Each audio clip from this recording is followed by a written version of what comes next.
Hello everybody, welcome back to my tiny little channel. Today I want to talk a little bit about tips and tricks I have for you when you're looking for a job abroad. If you didn't know, I moved from the Netherlands, that is the country where I was born and raised, to Austria at the beginning of this year, January 2025. And I've been looking for a job for 6 months and well, I haven't found one really, but I do think I have a lot of valuable tips and tricks for you. And I have learned so much in the past 6 months and I kind of want to tell you about them. So I have a lot of experience in looking for jobs because I've been jobless many times. No, not only that, because I've been a writer of job vacancies for almost 5 years. That was a company I had by myself and I wrote job vacancies and I also advised in subjects like employer branding, HR, recruitment. And I also have been a manager myself many times. So I've been on both sides of the table. I have been the person looking for a job and I've also been the person who was hiring people and somebody who had a lot of contact with managers, recruiters. So I do think I have a lot of knowledge in how those people think, what they are exactly looking for, what you can put in your CV, in your motivation letter. And that has really helped me to have a very realistic image of what it is like to look for a job. I do think there are different strategies that you can use when you're looking for a job abroad, but probably also when you're looking for a job in your own country. And in this video, I just want to talk about the strategies that you can use. And I also just want to give you some other random tips and maybe also just give you some encouragement and motivation to keep looking, because I know that it can be very hard, very stressful, especially when you're also dealing with the financial side of not having a job. And I just want to give you some motivation to not take it too personal, because it is not about you personally. Most of it isn't. That is what I have experienced in my when I was a recruiter, actually, when I was writing the job vacancies. Most of the time it is not about you, but it's really about the company and what they are exactly looking for. And to be honest, most of the time the companies don't know what they're looking for exactly. So yeah, in this video I hope I can give you some positive thoughts about it. Because I had so much experience in this field of looking for jobs, recruitment, HR, I knew that it might take me a little while to find a job. I also knew that there are a lot of people in Innsbruck. There are like a lot of people and there are not that many jobs. So I knew that beforehand it was going to be quite difficult. I was also able to look very critically at myself, and I knew that from the start my German would not be perfect. I would probably encounter some cultural differences.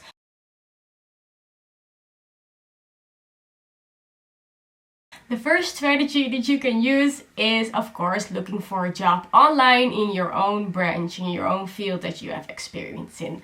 A great source of looking for a job is LinkedIn, but I would also definitely recommend looking for local websites. So for example, here in Austria we have tirolejobs.at, I think it is. I don't know out of the top of my mind. I put it here down in the description. And I feel like in those local websites I can find a lot more. There's a lot more to choose from. LinkedIn just uses his crawlers to look around the website, to look online, the complete internet. But that also means that usually the job vacancies are not very complete. And then you afterwards still have to go to the company's website to read the full vacancies. So I would definitely recommend looking for your more local websites. I feel like you can find a lot more jobs over there. So when you're searching for something in your own field, don't forget to make a beautiful CV. Please do not be shy about your own competencies, about your own talents. You're worth so much.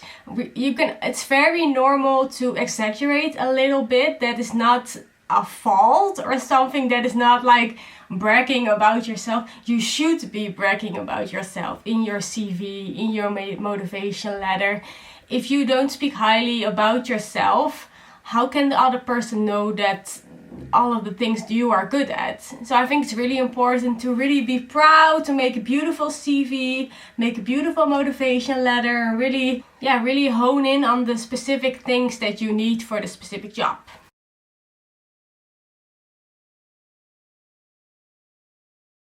So if you've been looking for a long time, you've been looking on LinkedIn, you've been looking on those local websites, you've been looking within your branch, in your field, looking for the jobs you have experience in, and it's just not really going somewhere, it just takes a long time, then of course you can also use my second strategy, and that is look for outside of your field. You definitely have to adapt your CV and motivation letter to that. You can make it just more general. That is what I did. At the beginning I looked mostly for marketing jobs because that is what I have the most experience in. But at some point, I think after 2 months or something, it just didn't work out. Nobody really responded to my letter, so that is why I was also looking for administration jobs in event management, look, those more kind of general office kind of jobs. I mean, at some point it just doesn't really matter anymore what kind of job you want to do, what kind of job you're going to get. You just want to work somewhere, you just want to get some income, you just want to have a job, and then you will see afterwards.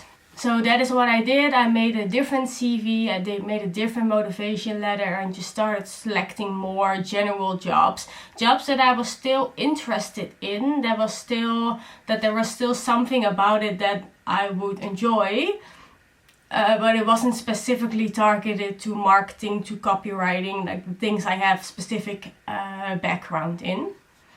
And at some point I also started looking more for jobs in restaurants, in shops, because you're moving abroad, you have to start somewhere.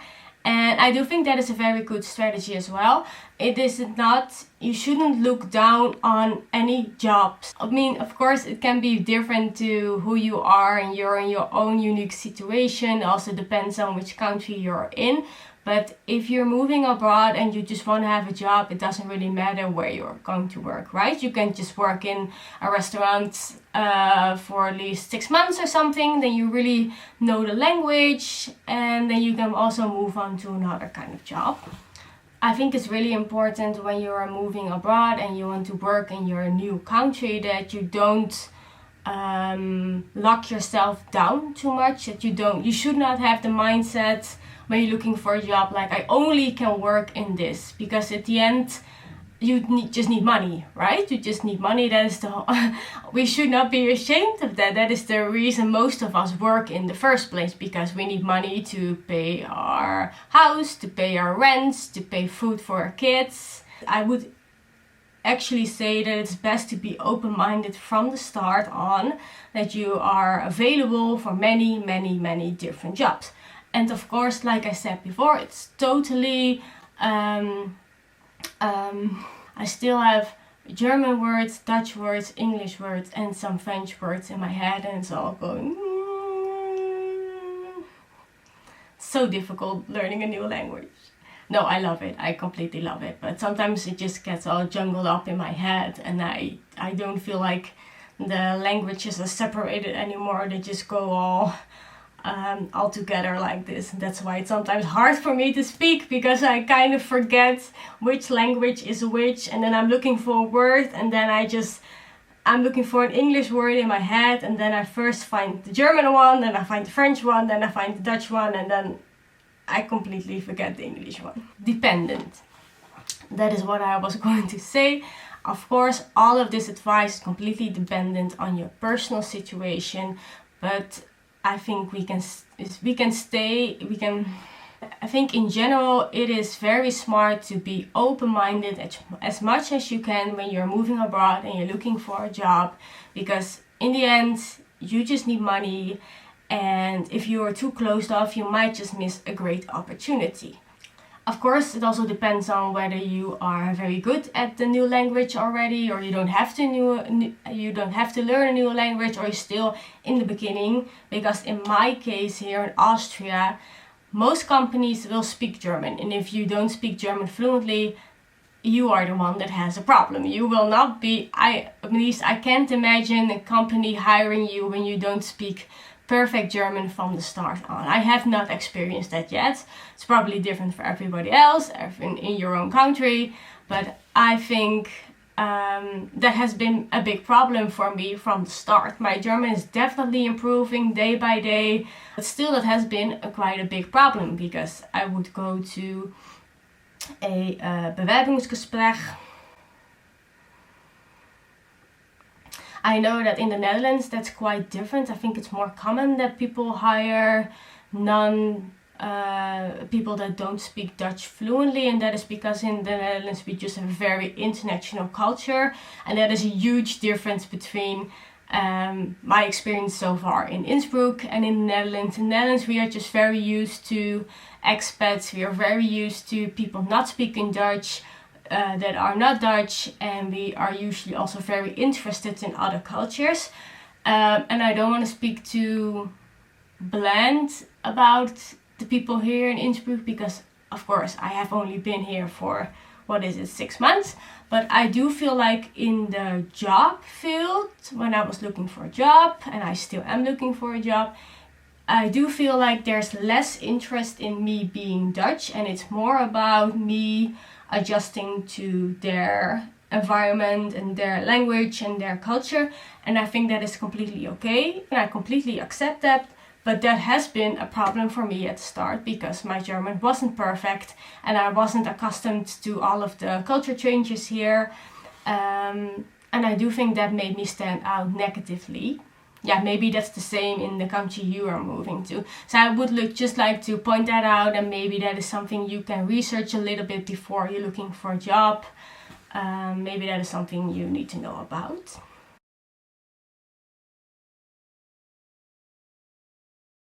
If those first and the second strategies didn't work, then maybe you need to open up to the third strategy, and that is just to be completely open-minded. And that is the space where I am at today. So what I started to do is be extremely open-minded, and now I am a dog sitter.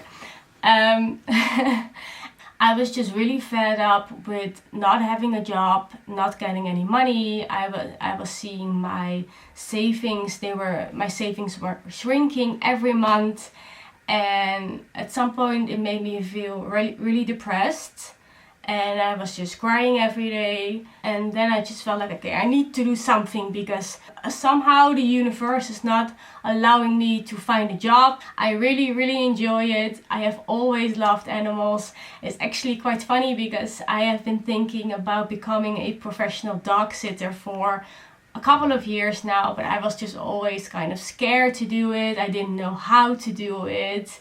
And now I just kind of suddenly am. I'm just gonna do this until I maybe have a different job, or maybe I never find a different job and this is the job I'm going to have here. So that is the point I was trying to make about being open-minded. Maybe you just need to look for something else. If you're constantly looking for a job and you're struggling and it doesn't work, and you're feeling like me, you're kind of feeling depressed about it, maybe you really should be super open-minded and just look at, maybe I can start my own company, maybe I can do this for people, maybe I can do that for people, If you don't have a job and you get depressed and you get stuck in it, then there's not going to be any creative space in your mind left to think about different ways you can earn some money. And it really doesn't matter if it is a short-term solution, as long as you are enjoying life again. I would actually say maybe you're not in the right place at the right time at this moment, and you will find your dream job in